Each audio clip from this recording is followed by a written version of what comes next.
Hey there, this is Michael Devillano. You might know me from the Automate and Grow podcast. I also wrote a book called Automate and Grow, and my company is called Cloud Advisory, and we are primarily a Salesforce partner.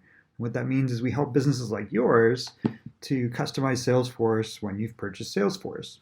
As you probably know, Salesforce, if you have it, is a customer relationship management platform. And it's actually way more than that. It actually covers a lot of lines of business now: marketing, sales, support, custom development, even e-commerce. And I think there's 5 keys to making sure that you get the most out of your Salesforce purchase. Because most companies that I see actually really kind of struggle with this because it is a customizable platform and they don't always have the right roadmap to customize it for their business. So I think there's really 5 keys to automating your business using Salesforce. The first key is you really need a plan. And this sounds counterintuitive, but most people don't have any sort of plan when they purchase Salesforce or, well, any CRM for that matter. Usually what they're doing is they're buying some sort of a software to solve a pain point instead of having an overall plan that says, this is why I'm buying this software and this is what I'm going to do with it. And I think that your plan really has to cover how are you going to automate marketing, sales, and support, and what features are there of Salesforce in particular that I'm going to utilize to do that.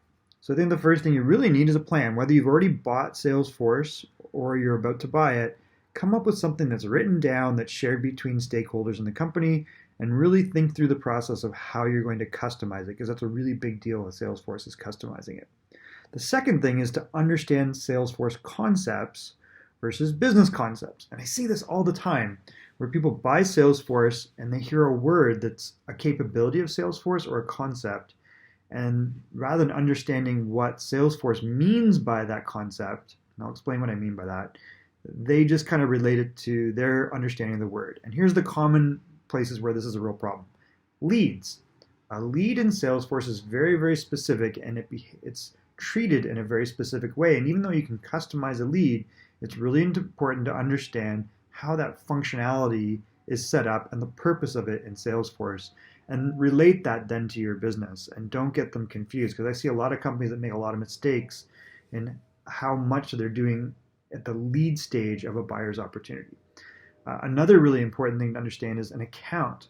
And an account in Salesforce is really the concept of a customer and the organization that you're selling to, because Salesforce primarily is designed for business-to-business sales, and that's really its DNA. Now, it's not limited to that. If you are B2C and you're selling to households, there's also the concept of a person account. But what you want to understand is, here's how an account can be set up in Salesforce, and here's how then this relates to my idea of an account in my business, and make sure that it's consistent. The second thing to understand is a concept of a contact, a person at an account. And then a big deal is the idea of an opportunity and what that relates to in your business. And then think of quotes and think of orders and then invoices and cases. So understand how each of those works in Salesforce, what they're designed for, and then relate it to what part of your business, what stage of a customer's life cycle that relates to in your business. Okay, the third thing that's really important, I think, is to get all your data together. And a lot of times that means get your spreadsheets together and think about where customer data, opportunity data, order data, and then ticketing and case, like post-sales support data is. A lot of times we see stuff in spreadsheets. People are making reports. Essentially, what are reports in spreadsheets? They're gathering data in spreadsheets, and that really is tough.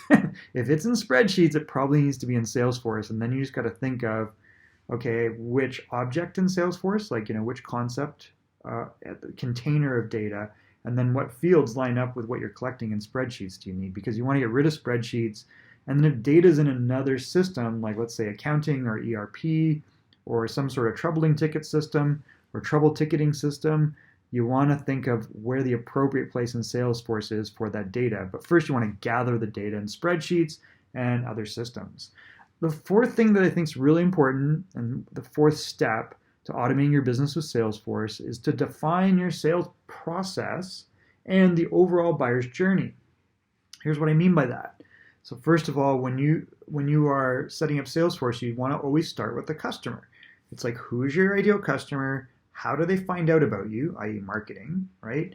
At what point do they become aware of you and want to talk to you? And that's usually like, the qualified stage where they have budget, timing, need. And whether it's B2B or B2C, there's some point in time in that journey where someone comes in touch with you, gets in touch with you. And then what are the steps that they go through from, knowing about who you are to learning more about how you can help solve a problem for them to the point where you're presenting a solution and maybe a quote, or maybe you're negotiating an agreement to the point where it's closed and they become an actual customer. And then what are the steps once they become a customer to onboard that customer? And then what are the steps to support them post sales? So you want to think about all the little stages and what those stages are. And I always like to think of what are the questions that they're asking at each stage and what answers do they get that advance them to the next stage, or what actions are taken to advance them to the next stage of that buyer's journey. And again, what's your sales process to help answer questions along the way?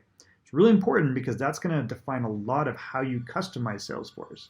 So that's the fourth step in automating your business using Salesforce, is define your sales process, but in the context of your buyer's journey. Okay, the fifth and final thing is to understand that there are three types of automation really in Salesforce. One, you want to automate processes as they go from one stage to another of the buyer's journey.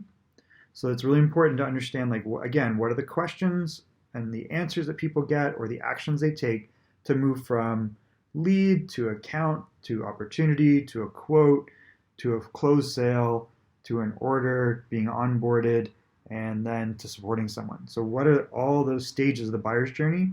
What are the triggers at each stage? So what's the thing that makes a customer move from being one thing, for example, to being a prospect, to a potential account, which might also be a prospect, but let's say it's an anonymous prospect, to a known prospect, to an actual customer, to a supported customer and a happy customer, right? So think of all the triggers, the things that cause them to go to the next stage, and then the actions, whether it's your action or the customer's action.